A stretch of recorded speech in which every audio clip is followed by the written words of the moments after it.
Mahigit 200 mangingisda mula sa munisipalidad ng Lupon, Banay-Banay, San Isidro at Governor Generoso sa Davao Oriental ang nakatanggap ng Fuel Assistance Card mula sa BFAR 11.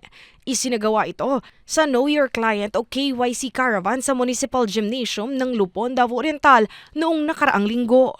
3,000 piso na halaga ng fuel assistance ang ipinamahagi at natanggap ng bawat mangingisda.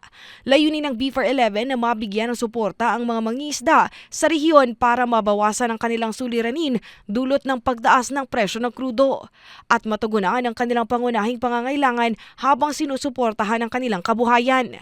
Ang pamamahagi ng fuel assistance ay patuloy na isinasagawa ng BFAR 11 sa iba't ibang lungsod at munisipalidad sa rehiyon upang mas maraming piling benepisyaryo ang makinabang.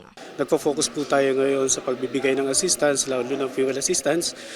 Since last year po, ginagawa na natin siya. And sa ngayon nga, meron pa tayong continuous na pagbibigay ng assistance. Noong 2025, mahigit o halos 6,000 mangingisda ang nakinabang sa fuel assistance. Samantala, mula Enero hanggang unang linggo ng Mayo ngayong taon, mahigit o halos 2,000 mangingisda na ang nakatanggap ng nasabing ayuda. Tinatayang aabot sa mahigit 21,000 mangingisda ang makikinabang sa Fuel Assistance for Fisherfolk Project. Tiniyak din ng BFAR 11 na may sapat na pondo ang ahensya para sa proyekto na nagmula pa noong 2025 at inaasahan din ang karagdagang pondo para sa 2026.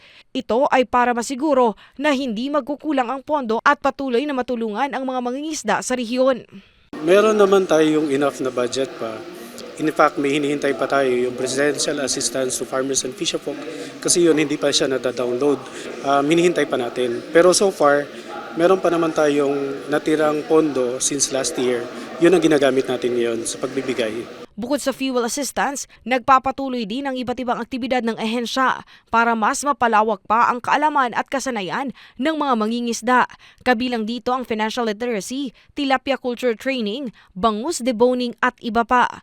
Kasama rin ang pakikipag-ugnayan ng BFAR 11 sa mga lokal na pamahalaan sa Region 11 para sa mas maayos na koordinasyon sa pagtulong sa mga mangingisda. Kasunod nito, aabot hanggang sa 1,000 na mga Public Utility Jeepney o PUJ drivers ang nabigyan ng cash relief assistance ng Department of Social Welfare and Development o DSWD-11 kung saan mula 28 hanggang 30 ng Abril at mula 5 hanggang 7 ng Mayo ngayong taon. Inaasahan na mahigit 6,000 na mga PUJ drivers ang mabibigyan ng ayuda bilang tugon sa problemang nararamdaman sa patuloy na pagtaas ng presyo ng petrolyo. Mula sa PTV Davao, Regine Lanuza para sa Pambansang TV sa Bagong Pilipinas.